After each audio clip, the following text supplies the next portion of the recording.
विद्यार्थियों नमस्कार। श्री वर्धमान विद्यालय महसाणा की तरफ से ऑनलाइन शिक्षण में आपका स्वागत करता हूं।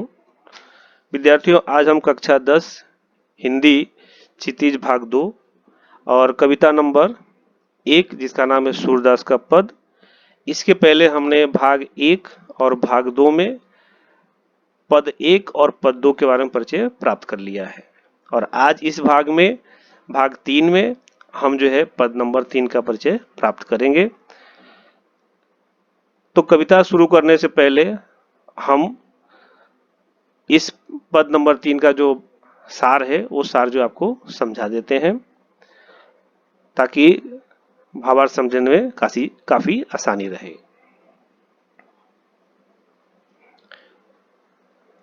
चलिए सबसे पहले काव्य के सार में गोपियों ने योग साधना के संदेश को कड़वी ककड़ी के समान बताकर श्री कृष्ण के प्रति प्रेम के विश्वास को प्रकट किया है। गोपियां अपने आप को हारिल पक्षी एवं कृष्ण को लकड़ी के समान बताती हैं। जिस प्रकार से गोपियां कहती हैं कि जिस प्रकार से हारिल नामक जो पक्षी होता है वह हमेशा अपने पैरों में एक लकड़ी पकड़ के रखता है, उसी प्रकार से हम भी जो है हारिल पक्षी के समान है और कृष्ण जो है लकड़ी के समान है। हम भी जो है कृष्ण को पकड़ के रखे हैं, अपने दिल में बसा के रखे हैं, हम उनको छोड़ सकते नहीं है। कृष्ण हमारे दिल में बसे हुए हैं। गोपियां श्री कृष्ण के बिना जी नहीं सकती हैं। गोपियां कहती हैं कि हम जो है श्री कृष्ण से अलग रह सकते नहीं है, श्री कृष्ण से अलग रह करके जीना हमारे लिए संभव नहीं है। गोपियों के मतानुसार योग की बातें श्री कृष्ण के लिए उचित हो सकती हैं, सही हो सकती हैं, लेकिन हमारे लिए यह बिल्कुल उचित नहीं है। गोपियों का मन चक्री के समान चंचल है, वह इधर उधर भटकता रहता है। गोपियां जो है कहती हैं कि हमारा मन तो श्री कृष्ण के प्रेम में व्याकुल है, उनको जो है ढूंढने के लिए, उनके पास तक पहुंचने के लिए हमेशा घूमता रहता है, भटकता रहता है। हम जो है हमारा मन जो है एक जगह स्थिर रहता नहीं है। चलिए अब हम जो है कविता शुरू करने से पहले उस कविता में जो शब्द प्रयुक्त किए गए हैं उनका अर्थ समझ लेते हैं। हारिल हारिल एक ऐसा पक्षी होता है जो अपने पैरों में हमेशा एक लकड़ी लिए रहता है। लकड़ी लकड़ी का अर्थ होता है लकड़ी। पकड़ी पकड़ी का अर्थ है पकड़ना। सु अर्थात वह। मन चाकरी जिसका मन जो है एक जगह स्थिर नहीं रहता हो, चंचल रहता हो। नंद नंदन अर्थात नंद के पुत्र श्री कृष्ण के लिए शब्द प्रयुक्त किया गया है। निसी रात, व्याधि रोग पीड़ा, जकरी रटन करते रहना, दृढ़ करी मजबूती से, कड़वी कड़वी, तीन ही उन्हें। ये है पद नंबर 3 में प्रयुक्त किए गए शब्दार्थ, कठिन शब्द। चलिए अब हम जो है कविता का भावार्थ समझते हैं।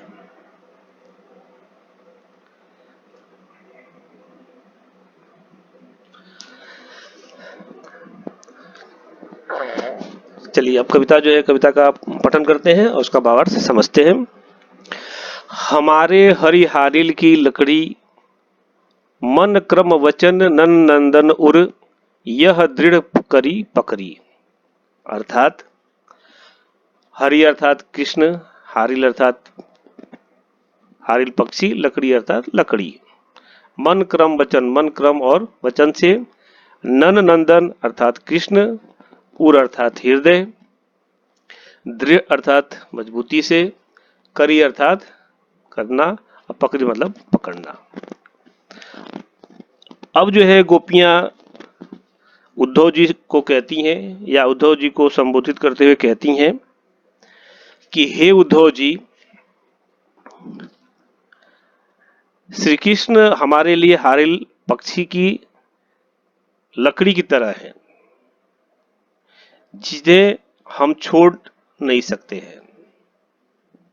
हारिल पक्षी अपने पैरों में पकड़े हुए लकड़ी को किसी स्थिति में नहीं छोड़ता, वैसे ही हम अपने श्री कृष्ण को छोड़ने में असमर्थ हैं। हम अपने प्रिय कृष्ण को मन, क्रम, वचन से अपने हृदय में बसाए हुए हैं। जागत सोवत स्वप्न दिवस निशी, कान्हा कान्हा जकरी। अर्थात जागत जागते हुए, सोवत सोना, स्वप्न अर्थात स्वप्न में, दिवस अर्थात दिवस दिन, निशी अर्थात रात। कान्हा कान्हा मतलब कृष्ण कृष्ण, जकरी मतलब कि रटते रहना। गोपियां उद्धव जी से कहती हैं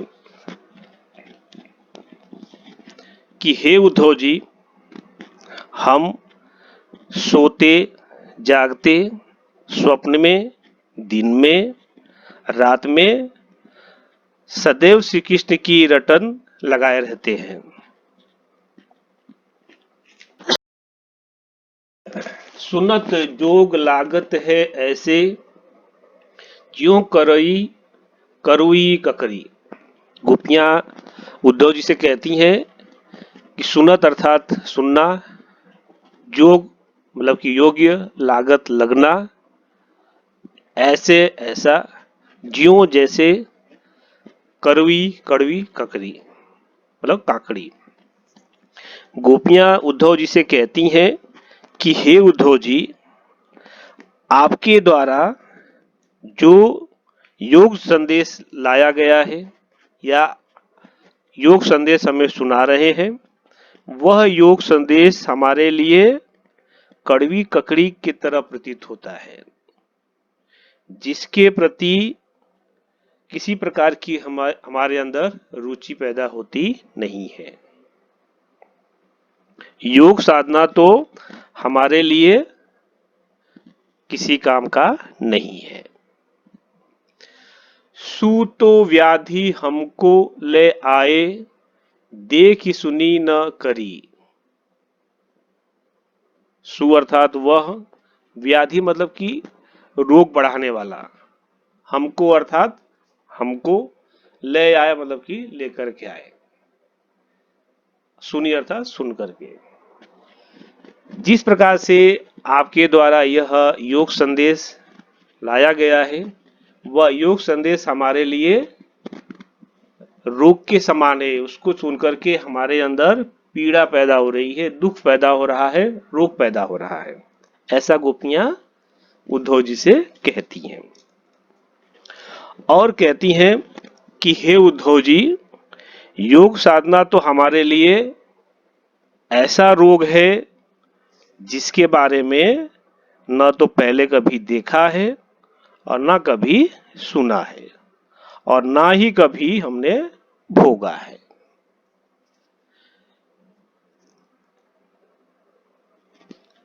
हे उद्धव जी, योग साधना का संदेश तो उन्हें देना उचित है जिसका मन जो है चंचल होता है। यह तो सुरती है ही ले सोपो जिनके मन चाखरी।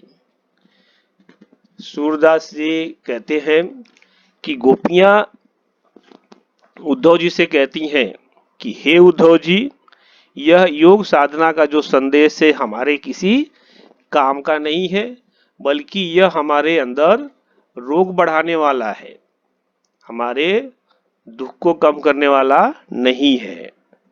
इसलिए यह योग साधना का संदेश हमको देना या हमें सुनाना बिल्कुल उचित नहीं है। जिसका मन चक्री की तरह घूमता रहता है, भटकता रहता है, हमारे लिए श्री कृष्ण अनन्य है, हमारा मन उनके प्रति दृढ़ है। इसीलिए आप जो संदेश लेकर के आए हैं, तो यह संदेश हमारे किसी काम का नहीं है, क्योंकि हमारा मन जो है श्री कृष्ण के प्रति दृढ़ है। हमारा मन जो है चंचल नहीं है, चक्री के समान घूमता रहता नहीं है।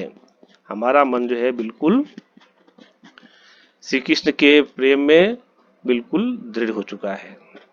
इसलिए हे उद्धव जी, हम जो है अपने हृदय से श्री कृष्ण को मिटा सकते नहीं है, भुला सकते नहीं है। यह योग का जो संदेश है वह योग संदेश हमारे लिए कड़वी ककड़ी के समान है। ये हो गया इस कविता का जो है, इस पद का भावार्थ। हमको जो है पूरा विश्वास है कि आपको ये कविता का जो भावार्थ है वो समझ में आ गया होगा। फिर भी हमने इस पद का जो भावार्थ है हमने अगले स्लाइड में रखा हुआ है, आप जो है उसको पढ़ करके भी समझ सकते हैं, ये आपकी सुविधा के लिए है।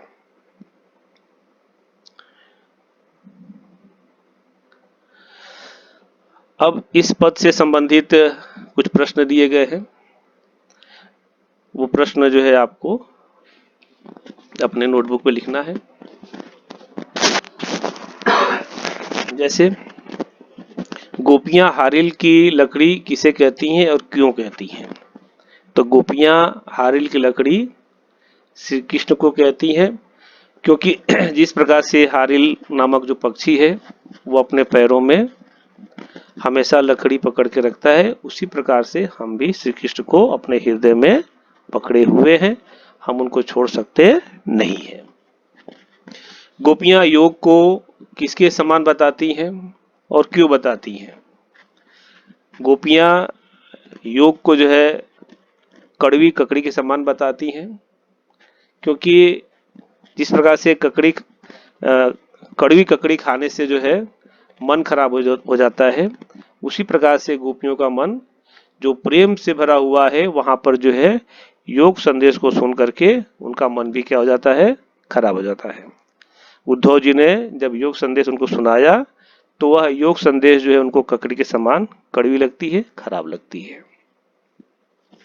तीन ही ले सौंपो में किसकी ओर संकेत किया गया है? तीन ही ले सौंपो के माध्यम से श्री कृष्ण की ओर संकेत किया गया है कि यह वह योग का जो संदेश है, हे उद्धव जी आप जो है यह संदेश उन्हीं को जो है सौंप देना जिन्होंने यह संदेश हमारे लिए भेजा है। हमारा मन जो है चक्री के समान घूमता रहता नहीं है, भटकता रहता नहीं है, हमारा मन जो है दृढ़ है। इसीलिए हम जो है मन, क्रम और वचन से श्री कृष्ण के प्रति जो है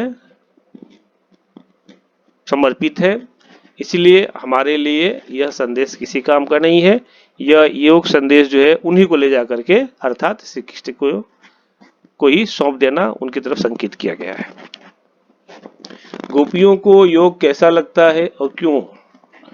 गोपियों को योग जो है कड़वी ककड़ी के समान लगता है क्योंकि जिस प्रकार से कड़वी ककड़ी जो है खाने में जो है स्वादिष्ट नहीं होता है, स्वाद को बिगाड़ देता है, उसी प्रकार से उद्धव जी के द्वारा जो योग संदेश लाया गया है वह योग संदेश जो है गोपियों के लिए बहुत ही कड़वा होता है, उनको पसंद आता नहीं है। इसीलिए गोपियों को योग संदेश जो है वह ककड़ी के समान कड़वा कहा गया है। ये हो गए इस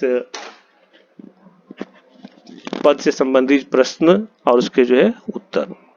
ये सभी उत्तर जो है आपको अपने नोटबुक पे लिखना है, ये आपको याद रखना है, जब भी मांगा जाए तब आपको जो है ला करके जमा करने रहेंगे। अब अगला जो चौथा पद है और आखिरी पद है वो हम चौथे भाग में पढ़ेंगे। धन्यवाद।